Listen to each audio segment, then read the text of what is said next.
Au niveau de la géopolitique, la guerre en Ukraine particulièrement nous déstabilise complètement avec toutes les conséquences que ça a sur les comptes de nos collectivités, et on va en toucher un mot. Le troisième thème, c'est on devient de plus en plus des élus équilibristes. On nous demande de régler des équations qui sont plus dures à régler. Entre autres, on va en parler dans une des tables rondes sur la partie du foncier. On a un département qui n'a jamais été aussi attractif. Et de l'autre côté, on est obligé, et c'est normal, d'être des acteurs et volontaristes sur les transitions.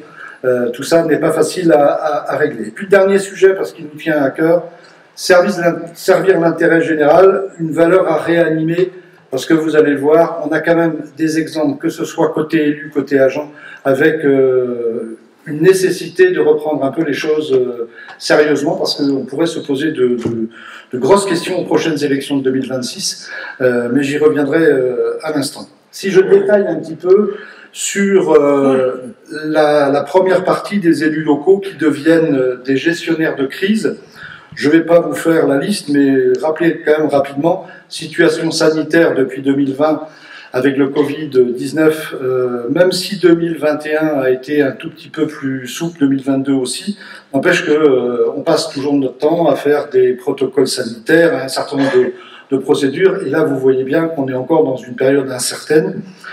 On a eu cet été un été particulièrement chaud avec des périodes caniculaires et des obligations, puisque au travers de nos CCS, on a tous été actifs dans ces périodes-là, puisqu'il fallait être particulièrement soucieux de nos aînés dans des périodes comme ça. Donc là aussi, gestion de crise.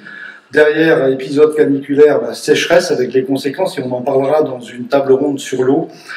Mais on peut aussi parler des incendies, parce qu'un certain nombre de nos collègues ont été fortement mobilisés cet été. Un certain nombre de maires sont là dans la salle pour témoigner, mais les incendies ont occupé nos élus pendant pas mal de temps. Quand c'est pas le statut sanitaire compliqué pour l'humain, c'est pour les animaux. L'influenza aviaire touche le département du Morbihan, il faut être particulièrement vigilant. Et bien sûr, tout ce qui tourne autour des cyberattaques, c'est des sujets qu'on voit également de plus en plus nombreux sur les collectivités. Alors qu'est-ce qu'on fait dans ce genre de situation? Eh bien, on participe à toutes les cellules de crise qui sont mises en place par les services de l'État. Je dirais, bon, le préfet n'est pas là, mais on a bien vu que dans toute cette période, si on devait retirer des côtés positifs de la gestion des crises, on n'a jamais été aussi proche des services de l'État. Monsieur le directeur de la DGFiP, vous le direz à vos collègues, sur à peu près tous les sujets de gestion de crise, on est systématiquement en contact dans des cellules et on apprécie ce resserrement des relations entre les services de l'État et les collectivités locales. On a d'ailleurs expérimenté et remis un peu sur la table le dossier des plans de sauvegarde, parce qu'on voit bien que cette méthode, elle sert dans toutes les situations. Et on a fait une réunion d'ailleurs avec la SMALC, ça devait être au mois de... C'était avant l'été, et il y avait beaucoup d'élus présents et des expériences intéressantes à relater. Il est important que toutes les communes se mettent à jour sur leurs plans communaux de sauvegarde et de gestion des risques, puisqu'on voit bien que ça devient une des principales activités de nos collectivités. On a bien sûr participé aux différents cellules de crise, puisque au fur et à mesure qu'elles arrivent, il y a des cellules de mise en place.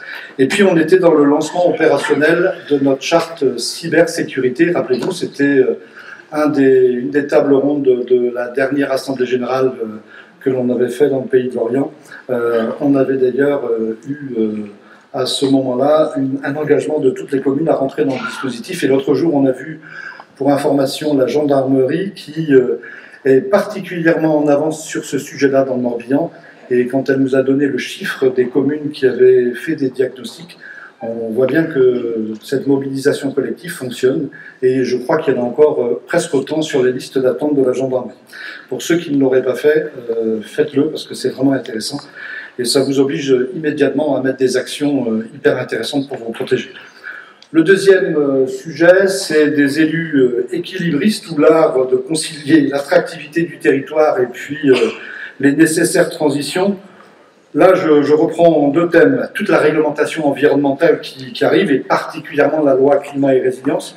ne se passe pas presque une journée sans qu'on ait ce sujet dans les discussions. C'est une loi importante, c'est une loi qui d'ailleurs ne se résume pas qu'au foncier. Il faut la regarder dans sa globalité.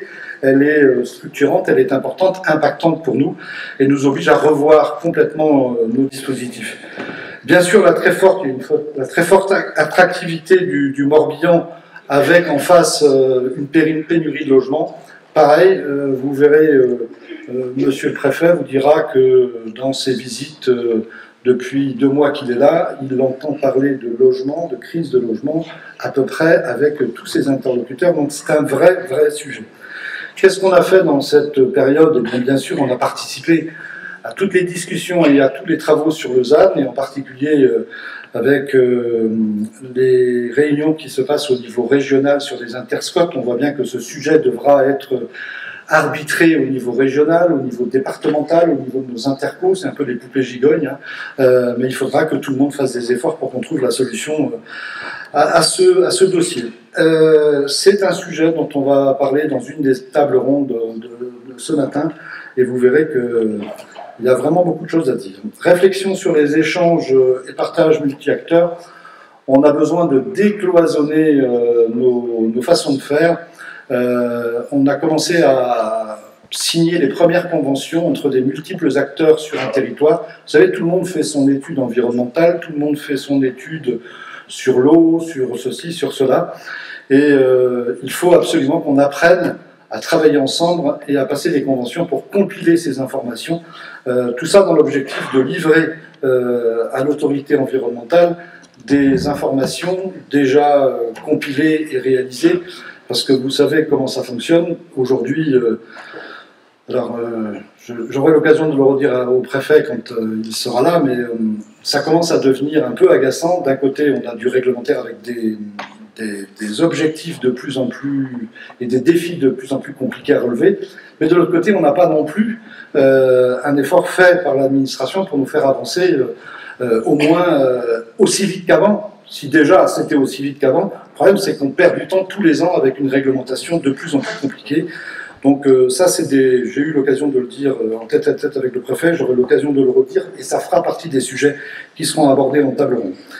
Échange sur le déploiement du plan de relance. Le Morbihan n'a pas été forcément le bon élève sur le dossier Fonds Friche. Nos amis du Finistère ont sollicité beaucoup plus que nous le Fonds Friche. Donc là, il y a un problème de vulgarisation, de communication de tous ces dispositifs.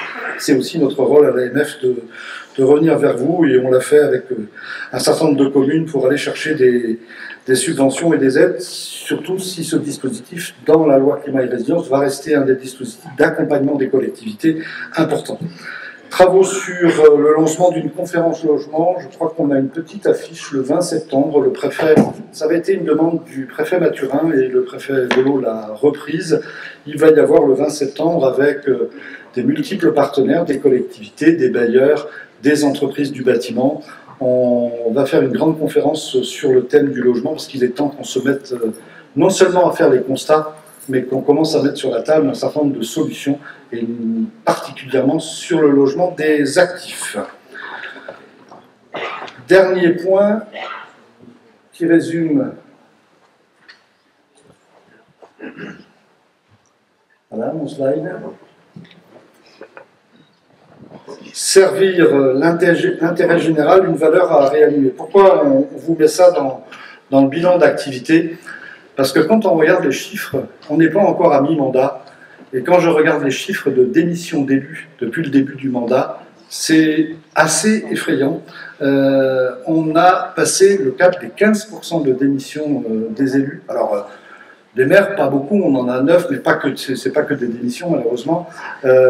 Sur les adjoints, on doit être à 140 adjoints qui ont démissionné, 550 conseillers municipaux. Et je pense qu'il y en a encore beaucoup de démissions qui sont sur la table du maire, ou sous le coupe du maire.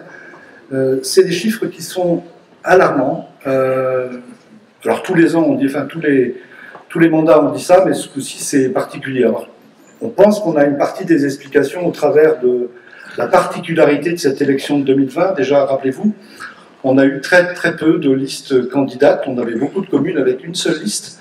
et parfois du mal à faire la liste entière. Ça a commencé pas très bien. Ensuite est arrivé le Covid qui a perturbé quand même fortement cette période de démarrage de mandat, et puis peut-être des élus qui ont été déçus de la façon dont les mandats ont démarré, puisque le mode démocratique était un peu résumé à un système assez rapide à cause de ce Covid, qui ne pouvait pas faire des conseils municipaux classiques, des commissions classiques, etc.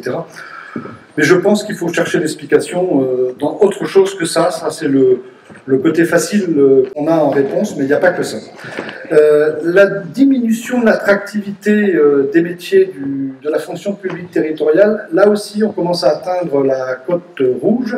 On a de plus en plus de mal à recruter. Et dans certains métiers des collectivités, on ne trouve personne. Donc là, il va falloir là aussi, et ça fera l'objet d'ailleurs d'une action que va présenter Gaël, puisque l'ensemble des centres de gestion bretons ont présenté hier une démarche collective. Dans nos actions, c'est bien sûr l'accompagnement individualisé des élus. Pour la première fois, l'association va se porter partie civile pour défendre 3 élus du département, parce qu'il y a des agressions, parce c'est pas facile d'exercer le mandat d'élu aujourd'hui. Et bien, pour pouvoir faire avancer et défendre nos élus au mieux, on a aussi décidé de monter au créneau, parce que ça devient inacceptable de voir comment certains de nos collègues sont traités. Et bien sûr, sur l'attractivité, mais je laisserai Gaël dire un petit mot par rapport à sa présentation tout à l'heure. Et pour finir, parce qu'on pourrait passer une séance d'AG en passant la liste de nos questions, de nos incertitudes, on a résumé dans un nuage de mots tous les sujets qui arrivent à l'association au quotidien, et on vous a mis une phrase qui nous paraissait correspondre à la volonté collective d'avancer. Donc des inquiétudes ponctuées d'incertitudes. Alors on pourrait les lister, hein. Il y en a une aussi qui est importante et dont l'AMF national s'en empare. Vous avez vu, hein, l'AMF national est présent sur tous les sujets et interpelle le gouvernement sur un certain nombre de sujets. Mais les incertitudes financières, la loi de finances 2023, tant qu'elle n'est pas votée, on a un certain nombre de questionnements et on espère bien avoir des réponses. Mais on précise que les élus, tous les jours, sont à la manœuvre pour servir l'ambition de résilience de nos territoires. Je pense que cette phrase résume assez bien l'état d'esprit que l'on a. On pourrait passer la matinée à faire les pleureuses, on n'a pas envie de le faire. On est conscient des difficultés, on est conscient de la situation. Ce qu'on va essayer de vous présenter maintenant, c'est justement toutes les actions qu'on essaie de mener collectivement et ensemble, comment on arrive à réussir à lever un certain nombre de sujets.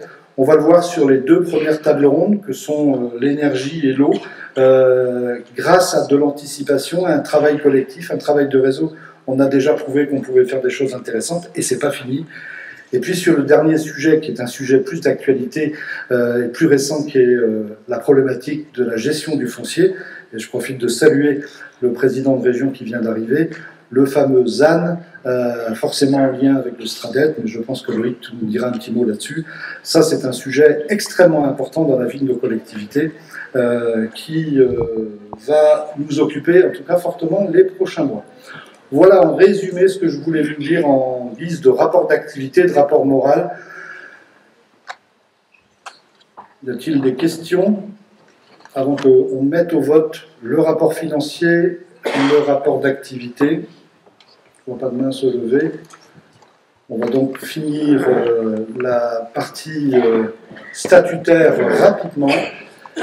Qui est contre? Alors on va voter les 3 en même temps, rapport d'activité, rapport du commissaire aux comptes et rapport financier. Qui est contre? Qui s'abstient?